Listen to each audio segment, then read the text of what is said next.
Let's move on to marketing. What are you guys doing, both proactive and reactive, to get yourself more landlords and vendors to use your agency?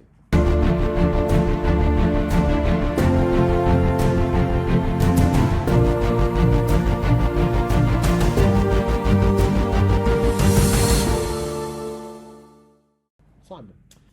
A few bits of prop tech, as Okay. always. So we're using prospecting software. Okay. What does that look like? It basically it's getting addresses of people on the market with their agents, Yes. and then automating pretty much the process. A bit like a Spectre or writing. something like that. It's funny you should mention that. Yes, so we're using Spectre for that side of things. Love Spectre. That's been a very good Love service for us. Spectre, yes. We're about to go live with Hello Again, which is their That's an sister amazing brand as bit of well. kit, So yeah. It's good. that's just down to That is a really long-term product, but yeah. But it's not as I say not that Spectre is expensive, but the cost is very low. what tips comparison, have you got for people using Spectre? Do it daily. Yes. It's as simple as that. How many letters do you send out? We're sending about 300 letters a month at the moment. Okay. And how many properties are you getting off the back of it? Get a couple a month Okay. coming back. So Do you we're use looking their letters or do you use your own? We've taken the basic letters that they set up. We've reworded a lot of them to make it right for us and our market. We've also designed a separate, effectively a headed paper to go around the letter. So it gets pre-printed in exactly what we want, completely different to our actual headed paper, but it's a bit more personal and features a few different things. So there's not so much words, a bit more graphical, I suppose is the best way to look at it. That's good. Well, back to you in a second. What are you doing at the moment, proactive, to get more business? Apart from Lead Gen Clive. Here's the Love story him. with Lead Gen Clive. So Lead Gen Clive was too good to be just a lead genner. He's merging to become an agent himself now. So he's crushing it for himself rather than just generating leads for our agents. Because what can sometimes happen is they rely on Lead Gen Clive a bit too much, and like, well, great, my diary's full up, a bit like the lister kind of thing. Although if the lister puts on a Lead Gen Clive, does Lead Gen Clive get a chunk of that? Yeah, so what he's doing, he's still generating because he can't not, but he's just generated 6-7 new builds, but they're kind of from a developer client he's dealing with, and he's passed them to the agents. But surely, let's just say, what percentage of the fee does your agents get to keep? So it kind of staggers up, but the starting one's 30%. They get to keep 30. But surely if they're given something by Clive, that should be lower, shouldn't it? It's a 20-10 split. Clive gets 10, they get 20. But so surely Clive could earn a lot more money just being the machine. No, because he'll earn 90 grand when he gets into the 60%. Well, then he should earn more then. Yeah. Well, if he passes all his clients that he's generating to other agents. Is he good enough to get the clients? Yeah. He's a machine. But so aside from that, a little You plug. need to clone him. We kind of have, I think. We found an outsourced provider who, because I'm massive on, we've never been too massive on letters and touting and direct mail, but we're massive prospectors as a business. Yeah. It's kind of at the heart of me.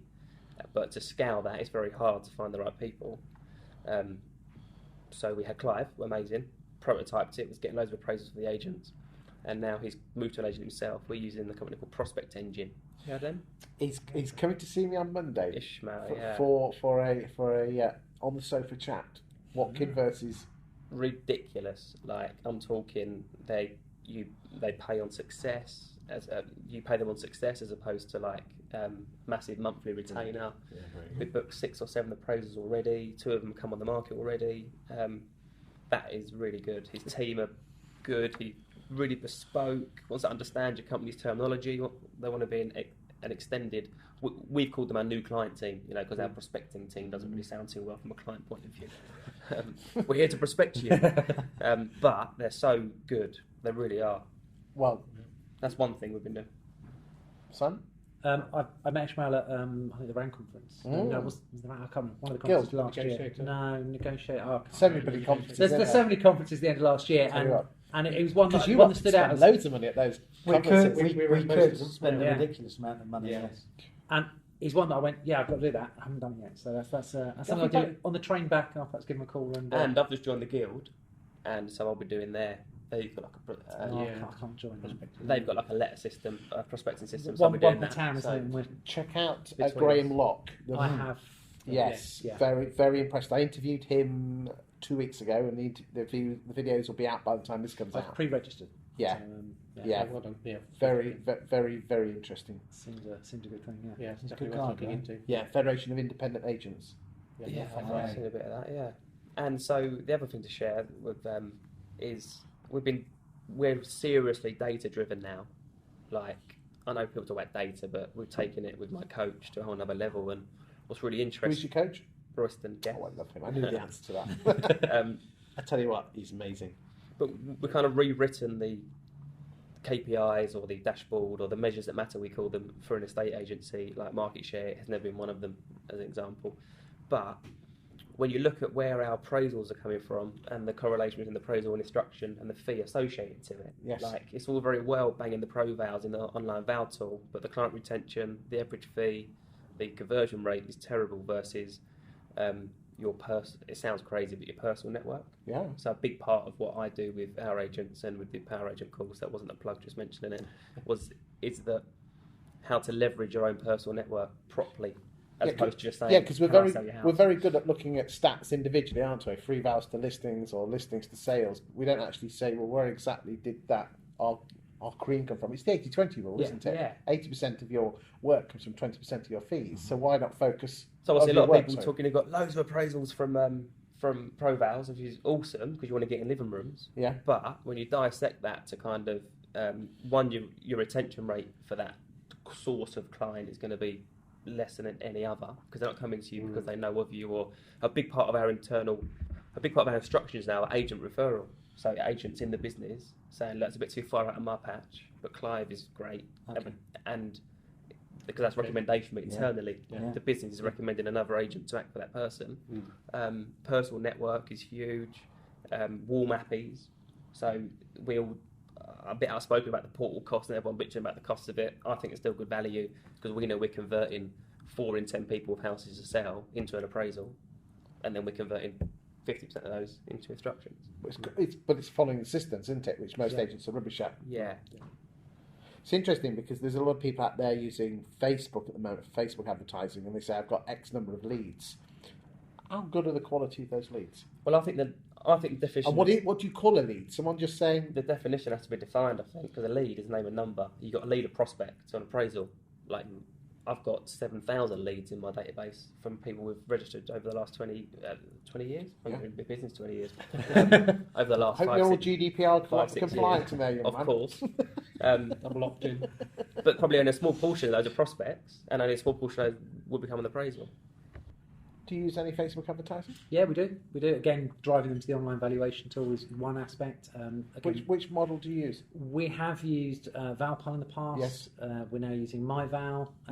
Heard great stuff, obviously about ProVal as well. So I think might be we'll try a different one and just see whether that has a different effect on the leads. Okay, what I've come to my conclusion with these automated valuation models is it's not actually the model itself, it's the system driving it into it, and it's the system driving it out of it, which is the most important. The bit in the middle is almost irrelevant. So my advice is that your pro vals will be your instructions in 12, 18, 24 months, and you'll be uncontested, and it'll be higher fees. Your instructions now, you've already got the people's phone numbers, name and numbers in your database. But what I've noticed is that the amount of people, the amount of people that, especially valuers, if I'm not getting it in the next 2 months, I don't care. They don't chase it because they're crap at chasing. The short-termism. I want it now. I want the short term. I want the shortcut. Why do you think people want the shortcut, the quick and easy run? Is it this new world? Is it millennials? You're a millennial, aren't you? You're not. Thank you. Thank you for them as well. Yeah. I am. Who was that question to? These guys. These guys. These lovely guys. Why is we as human beings not very good at playing the long game? Well, I suppose technology plays a big part of that, to be honest, because there's the immediacy of everything, the on demand of everything. It is. I mean, let's be frank. It's changing, isn't it? I mean, we've got mobile phones, so you can have instant shopping with Amazon. You've got instant dating, swipe right. In our day, you have to have that uncomfortable hello. To talk to someone. Yeah, you have to try and You have to go out. Well, yeah, you have a full-on relationship online now. You can find them on there, WhatsApp video call them, and do whatever you want. Just get the old spice out, you know, spruce yourself up. We've got instant TV. We haven't got to wait for stuff because it's almost everything's on demand. It's all binge on demand. Yeah. And I think it's leading to short attention spans by the younger generation. I'm seeing that now as I'm visiting. Sorry, what you say? I'm just checking my Facebook. What are you doing every 12 minutes if you're waking out a day? Checking something on social. You are every 12 minutes. It's the average. I don't want looking at my, because in the Facebook app, don't know if you know, but there's a usage monitor, and I don't look in it anymore. But that's both a good and a bad thing. I think people's desire for stuff now, I think, is a good trait. Okay. But it's balancing that good trait with, like anything. I drink 1 can of Coke a day because I used to drink 4 cans of Coke a day. Coke's bad, fine, but it's not so bad if I have 1 a day. Now, that I want it now. That's the hunger, isn't it? That's the hustle and the bustle. That's the young generation. Do you think that's the same for us oldies? No, although, because let's be honest, most landlords and vendors are. What you've almost got is you've got the younger generation who are the staff, the managers and the valuers. That's what they're negs and the valuers, and then you've got our customers, which are a more mature generation. That's where the property wealth is, isn't it? Yeah. Yeah. Yeah, but they want it now, don't they? They want a tenant now. They want a buyer now. Well, they want an easy life, don't we? Everyone wants an easy life. Of course they do. Yeah. I find a lot of the time is that our expectations are higher than the client's expectations as well at times. True. Well, that's not a bad thing. Which right? I think is a good thing. So does that come down? But that comes down to good communication, which we talked about before, Yeah. isn't it? As estate agents, we need to communicate more. Mm-hmm. So how do we square off? How do we make valuers play the long game? Your staff play the long game and not the short game. Because you know damn well the number of agents that you've been in business 30 years and all they've been in is business. They've been in business 1 year for 30 times. Yeah. Whilst if you play the long game, you win. Think of all the business people that you know, that you put on a pedestal, all the artists, all the footballers. They were not an overnight success. No, but we have the audacity to think that we as agents are going to open up and people are going to come to us. And I see it all the time. Yeah. Everyone's looking for the shortcut. Yeah. Is there such a thing in a estate agency? I don't think there is. But for most vendors, there's not an immediate shortcut because you'll find, particularly the online agents, people have felt that to be a shortcut. Because Do you play the long game? I think we do.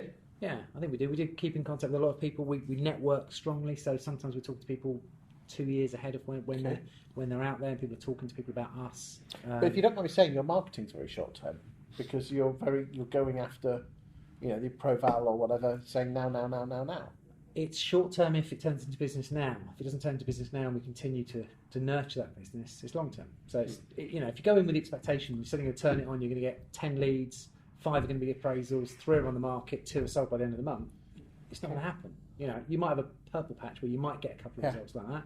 You might hit things just right, but the reality is it is that longer term thing. And very often for me, the stuff that's come through the online valuation is more about people becoming aware of who we are, and realising we're there, and then that when they're ready, even if it's not us proactively going back to them, they'll come back. What to us. system do you have in place to keep those vowels hot? Because that's where everyone goes down with these things. At the moment, we're using it within the actual system, so there's actually just a notice when it's through, but it probably does need to be taken into a separate CRM system. I think it's really important that there's a strategy in the business for both, like the low-hanging fruit, which is there, and the nurture. I've recently listed and sold a house that was 3 years I'd been keeping in touch with her for. Particularly then. And actually, this is God's honest truth, and it's clearly because I never lie. And it's really good because I went out there to give an appraisal for this house. This is a time when we weren't doing lettings, when I'd sold it and we were linking up with a lettings agency. They said, can you go and value this house? Landlord wants to sell. Tenant is thinking of buying it. So I was like, yeah, cool, so I'll go and... So I appraised it, met the tenant, really nice lady. I obviously didn't really want her to buy it because I wanted to sell it, but I was like, look, speak to my mortgage advisor. He's a really good guy, and she bought it. Then a year later, I went round there she called me back in because I was so nice and helpful at that time, even though I was getting nothing out of it. She then called me back in for a remortgage evaluation, so I gave her an idea on price, and then 2 years later she called me up and says, we're looking to move, can you help us move? 600 grand house, 2% fee, non-negotiable. And we're charging them 20% on 20% of the saving that I helped them achieve on their onward purchase. They were looking to about 1.1 million. we ended up getting them 100 grand off, £1,000,000, so 10 grand fee on the purchase side of things as well. So it's a 24 grand client from 3 years worth of. Which is not hard if by just picking the phone up and being structure. As you're saying before, structure and discipline. Yeah. What I find, I didn't realise this until recently, but I'm the most structured and disciplined person that I probably know, bar Tasha. And it's just that. It's just getting that habit of saying no. Sorry, Miss Smith, I can't see you on Friday. I'll see you Monday, or Tuesday at 6 or 7. It's being smarter, isn't it? Because I've got blocked. I'm totally back to back on Friday. You're not, but you're focusing on your with long clients. term. Great line. I'm with clients. Yeah. What's what Eric said about blocking out time for yourself? That you're doing exactly the same, aren't you? You're blocking your time out. Yeah, you've got to change the rules and stick to the rules. Change the rules and stick to the rules. And you've got to give yourself enough time. You wouldn't expect a solicitor to change their diaries around, would you? Good Lord, no. Yeah, so why do they expect us to? I mean, It's just that structure and being structured, discipline, and that long-term nurture could be like, so we pump the pro vows for our future clients, knowing that the low-hanging fruit, but bear in mind things change overnight for some people as well. So there might be a long-term, but something changed in their life. So you've got to have a system in place to nurture them. By email's a good one, giving good advice about when the time comes to sell your house. And the short-term, ring them up and just see if you can help them. It's really quite cool. Excellent. Right. Well, that's the end of the first question time for estate agency, and you like that. Thank you, gentlemen. Thank you, one and all. Thank you. And good hopefully we could do all that again. I mean, there's loads of stuff that we missed out, but maybe we could save that for the next time. Thank you. Cheers, Chris. Cheers. See you later. Thank you, Chris. Jon, Eric. Thank you.